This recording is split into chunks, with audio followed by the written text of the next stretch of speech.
I'm Rachel, 32, and for years I stayed in the background of my own family. I thought maybe, just maybe this time they'd save me a seat at the table, but they didn't, not even close. At Emily's bridal shower, Mom raised her glass and said, "To family," while looking right through me. I smiled, said nothing, and did something no one saw coming.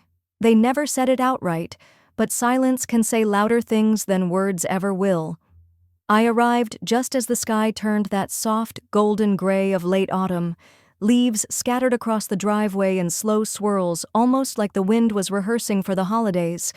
Emily's house stood tall and perfectly trimmed, every hedge in its place, every light warm and inviting to everyone but me. I parked at the edge of the street, not in the driveway, not in front of the house, just away. My heels clicked against the pavement as I walked up holding the dessert I'd baked myself.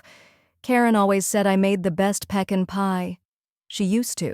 The door was already open, guests inside, laughter bubbling out like champagne. I stepped in. Emily looked stunning, polished in a burgundy dress, hair-pinned charm turned all the way up. She saw me, blinked once, then said flatly, "Oh, you came." I nodded. I brought pie. She didn't respond, just turned and disappeared into the dining room. No hug, no good to see you, just absence. I looked around. Karen was at the end of the hallway, smiling but not at me. She was holding a wine glass and laughing at something David said. When she finally saw me, her smile didn't fade, but it also didn't shift. It just passed over me. The table was full. 12 seats, each perfectly labeled with name cards written in Emily's neat calligraphy. I searched quickly, trying to stay composed. My name wasn't there. "Oh, we weren't sure you'd come," Karen said, walking over, touching my elbow lightly. "But there's space at the kitchen island." The kitchen island? I blinked once, then nodded. Of course. I took the pie to the kitchen. The island was clean, sterile, set with a paper plate and a single plastic fork. A leftover setting. Not planned, not expected. I stood there for a moment, letting the room settle around me. The clink of glass, the rustle of napkins, the sound of Emily's laugh echoing through the dining room. I'd been invited technically, but welcomed, no. From my seat in the kitchen, I could see them all toasting to Family David, raising his glass and saying how proud he was of Emily's promotion. "She's everything we ever hoped for," he said. They clapped. I sat quietly. They didn't ask about me. Not once. Karen eventually brought over a sliver of turkey on a side plate and said, "Don't worry about the stuffing, it's all gone." I smiled politely, even though she wasn't looking anymore. I didn't eat much, not because I wasn't hungry, but because every bite sat heavy, like I was swallowing stones. As the night wore on, someone suggested a toast to Grandma Rose, whose estate had just finished probate. Karen cleared her throat and made a passing comment. She always adored Emily, even called her "my little legacy." That one landed.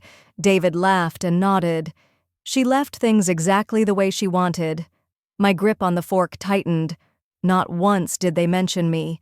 Not one photo, not one story, not one flicker of acknowledgement that I had spent just as many Sundays with Grandma, read to her when her eyes went bad, brought her soup when no one else came by. Nothing. But I stayed. I sat through the entire dinner, the toasts, the dessert I baked, which Karen complimented but didn't finish.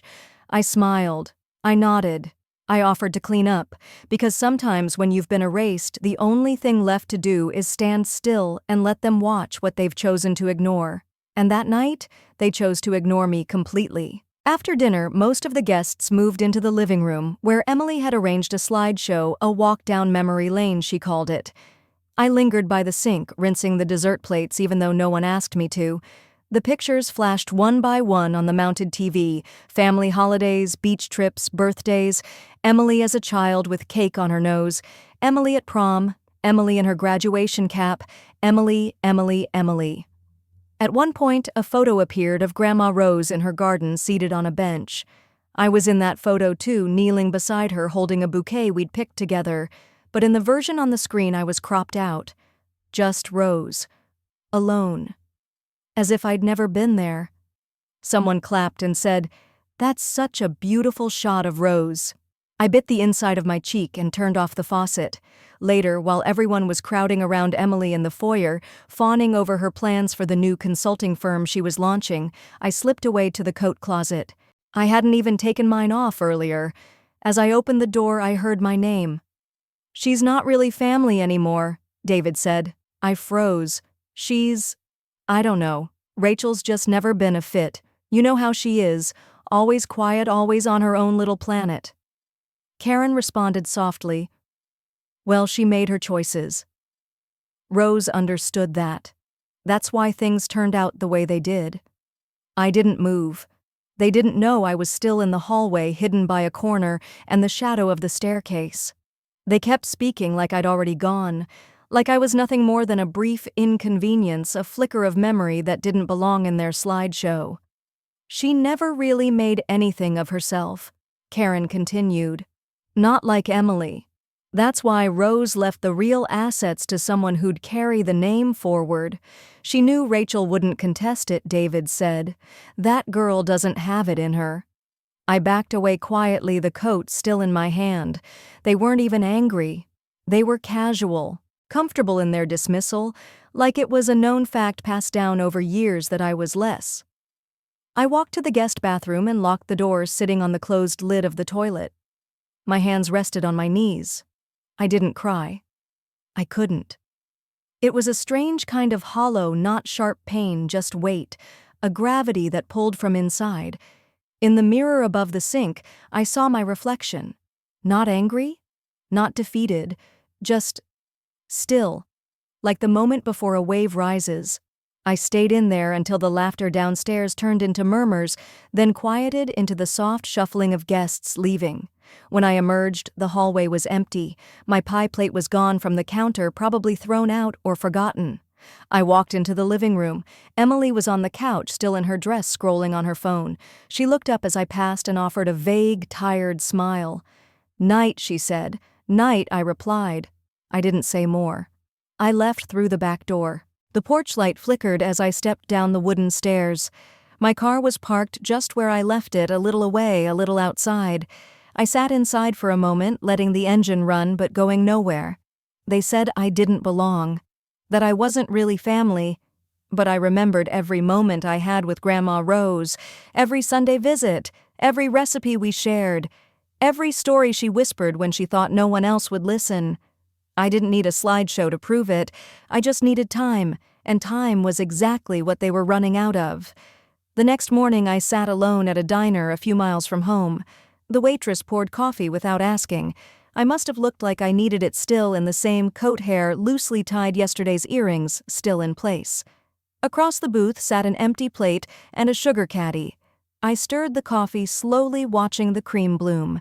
In my mind, I replayed Dad's voice. "She's not really family anymore." Each time it echoed less like a shock and more like a refrain, one that had been playing quietly for years. Maybe I had just chosen not to hear it before. My phone buzzed, a message from Emily. "Thanks for coming last night. Hope it wasn't too awkward." That was it. No apology, no warmth, just a vague nod to discomfort, the kind you offer when you know someone doesn't belong, but showed up anyway. I didn't respond. Instead, I opened my photo gallery, one I'd kept private, unshared. It was filled with Grandma Rose. Not the posed kind, real moments, her hands kneading dough, her laugh mid-sneeze, her garden in October, her writing careful and looping in recipe cards. Then I found it, a photo I'd taken the day she made me her apple butter, the same one Emily always claimed as a family tradition. In the background on the kitchen counter sat a handwritten envelope. I'd never noticed it in the photo before. My name was on it. Rachel. The memory came back sharp. Rose had handed it to me that day. Said, "Don't open this until you need to remember who you are." I had tucked it away in a drawer and forgotten about it. I finished my coffee quickly and left cash on the table. The air outside was crisp, the kind that made you feel like something new could start if you just kept walking. Back home, I opened the drawer in my nightstand. The envelope was there, worn at the edges. I sat on the edge of my bed and opened it with careful fingers. Inside was a short note in Rose's pen. "Blood doesn't define you. Your choices do. When the world gets too loud, Choose silence and let your actions speak. You are more than they can see. Let them learn it the hard way. Love R. I folded it slowly and placed it back. The knot in my chest didn't vanish, but it loosened just enough. This wasn't about fighting back. This was about becoming undeniable. And they wouldn't see it coming, not because I hid, but because they never looked closely enough to begin with. I stood up and looked out the window. The sun was breaking through the clouds, casting a soft glow over the backyard fence. Emily and I had grown up on that lawn. We used to play pretend queens, pirates, astronauts. She always picked who I could be. Not anymore. The following week brought a flurry of preparations for Emily's wedding, or rather for what my parents now openly called the family's biggest day. I was not in the group chat. I learned about events the way you'd learn about distant relatives through Facebook posts and passing mentions. But I received one message, a forward from my mom dress code update for bridesmaids, light mauve floor length. Ceremony starts at 3. It was the first time I realized she still considered me part of the bridal party, or maybe she just forgot to delete me from that list. I texted back I thought I wasn't a bridesmaid. She replied, "Well, Emily wants things simple. Don't take it personally. Simple." That was her word for erased. The rehearsal dinner was held at a vineyard outside town, one of those picture-perfect places with string lights and long rustic tables and catered hors d'oeuvres you couldn't pronounce. I stood by the gravel path watching Emily pose for photos with her fiancé and the rest of the wedding party. My name hadn't been included in the seating chart, so I found a high stool near the outdoor bar. Karen waved at me briefly from across the patio. She was wearing a pearl choker that had belonged to Grandma Rose. I noticed it immediately. I hadn't seen it in years. Rose had once told me, "This will be yours when you're ready for your own story." Now it sat snugly on my mother's neck, catching the last light of day. Emily approached the bar. She didn't see me at first. She laughed with one of her friends, that kind of high, effortless laugh that made people turn around and smile, even if they didn't know the joke. Then she turned. "Oh, you made it," she said, brushing her hair back. "You know, I wasn't sure you'd come after the weird energy last week." I stayed still. She tilted her head. "I mean, Mom said you were always the emotional one. Sensitive." That word again. Always tossed like a soft slap. I didn't reply. She took a sip of her wine and looked out at the vineyard. "Anyway, tomorrow's a big day. Just let's not make it about old stuff, okay?" I nodded. Not for her. For myself. Dinner was announced shortly after. As guests filtered toward the long table, I waited until the last minute. There was no seat for me. I hovered, pretending to check my phone, until a server approached and offered a folding chair from the side tent. "Sorry," he whispered. "They said you might not need one." I sat at the far end near a speaker that buzzed softly. I could barely hear the toasts, but I didn't need to. I watched instead. David, my father, stood and raised a glass. To Emily, our brilliant, radiant daughter, the one who always brought this family together. The one who makes us proud. People clapped. Emily beamed.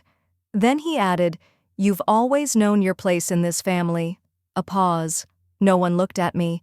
The speaker buzzed louder. Or maybe it was just the blood in my ears. I left early that night. No one stopped me. On my way out, I passed by the coat rack inside the event hall.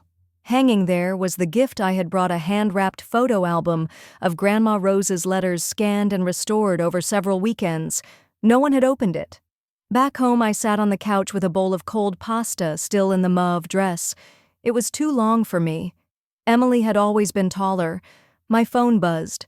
A photo from the rehearsal dinner. Emily front and center, surrounded by smiles and golden candlelight.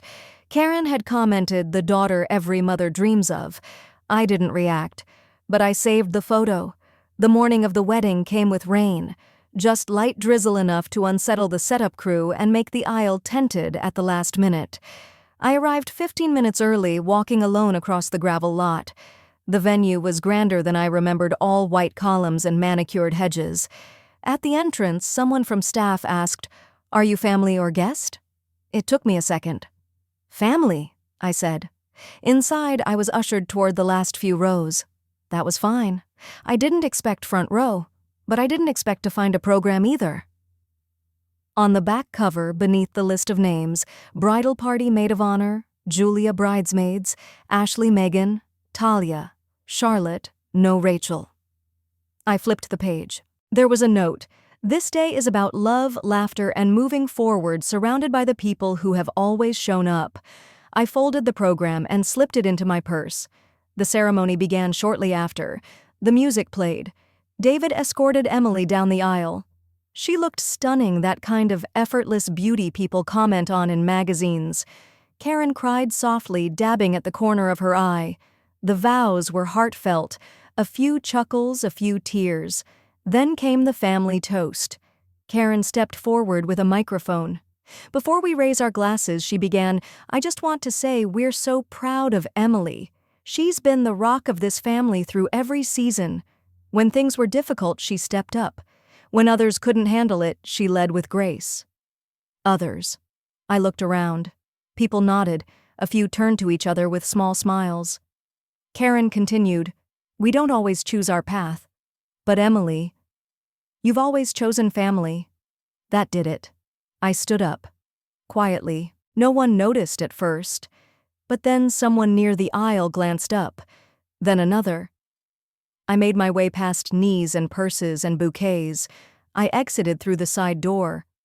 Outside, the rain had picked up. I didn't run. I walked careful not to step on the train of someone else's moment, but as I reached the parking lot, I saw him. Mr. Whitaker. He was standing beside a black town car holding a folder under his coat. He tipped his head when he saw me. I was hoping I'd find you, he said. I blinked. What are you doing here? Your grandmother asked me to be present for today. She had a clause in her will, something about visibility. He handed me the folder. Inside a letter. Handwritten. Rachel, it began. If you're reading this, then today is not about a wedding, it's about the truth.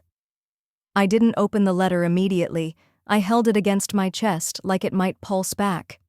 Mr. Whitaker stayed quiet. He didn't push. Finally, I slid into the car and read. It wasn't long. Grandma's words were always chosen with care. They won't tell you this, Rachel, but I saw. I saw how you stayed behind after dinners, helped me fold napkins when the others laughed in the next room.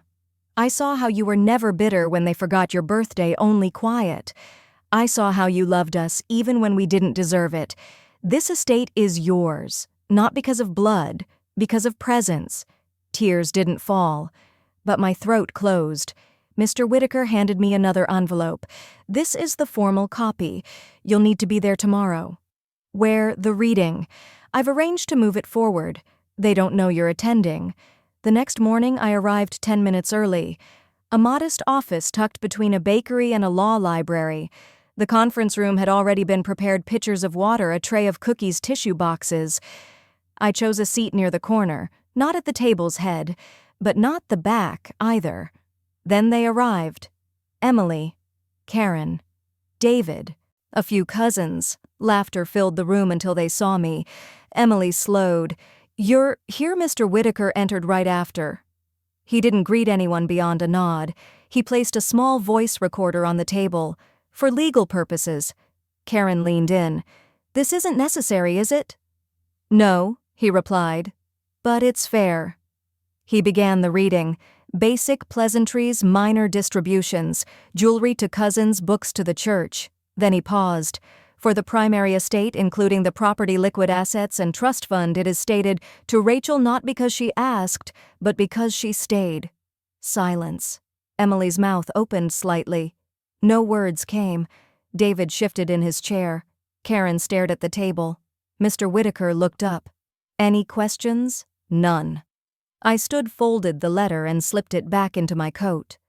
As I exited, I passed the plate of cookies again. Still untouched. I took one. Just one. Outside, the sun had broken through. No dramatic slamming. No shouting. Just the door closing softly behind me. The drive up to the family house felt like watching a memory in reverse. The same trees, the same long gravel path.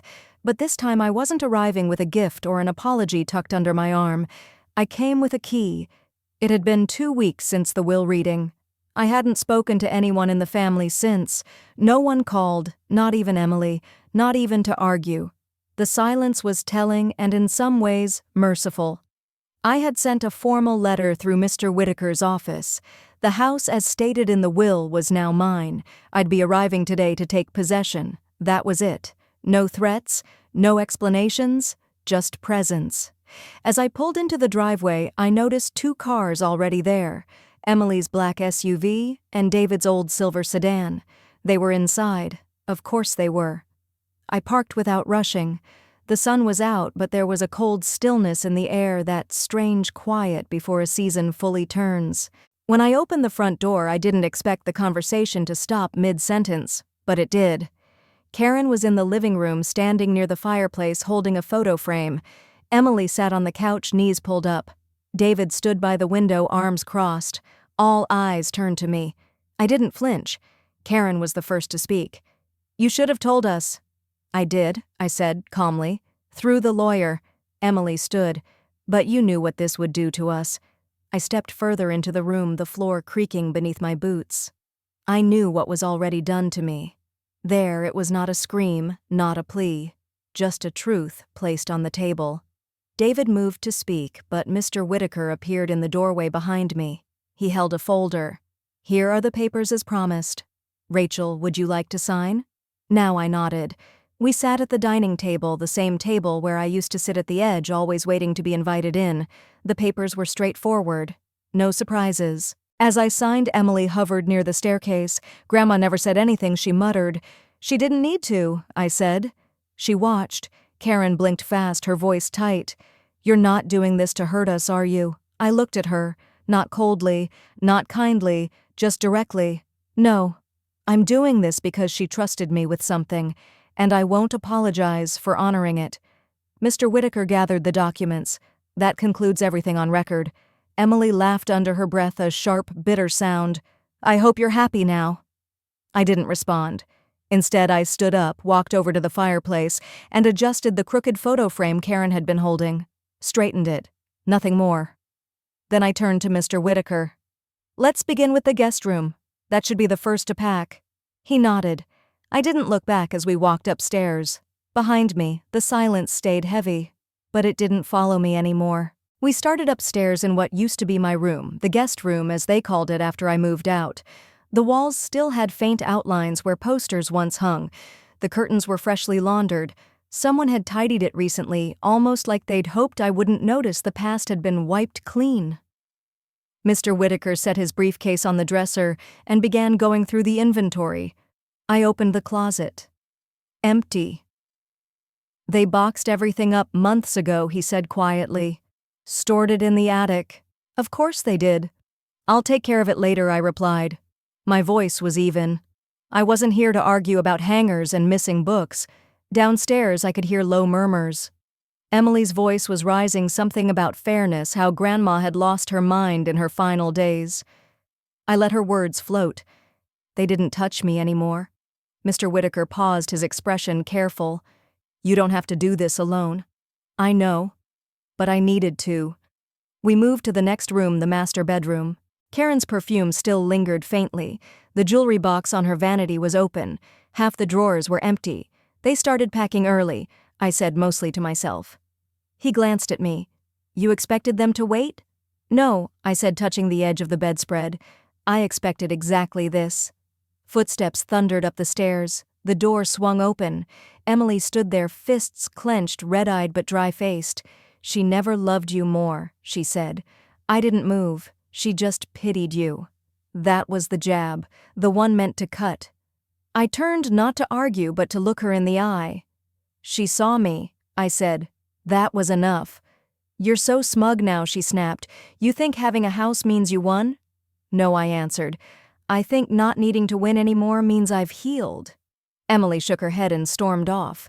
Mr. Whitaker gave me a look, not pity, not approval, just presence. A kind of silent, bearing witness.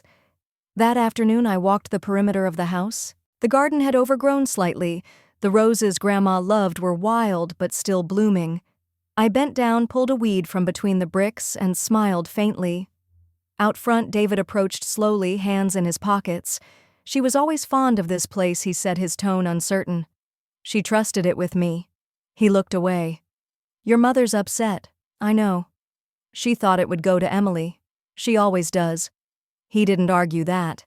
I'm not here to rub it in, I added, but I won't hand it back just to keep peace. His face shifted, something between tiredness and understanding.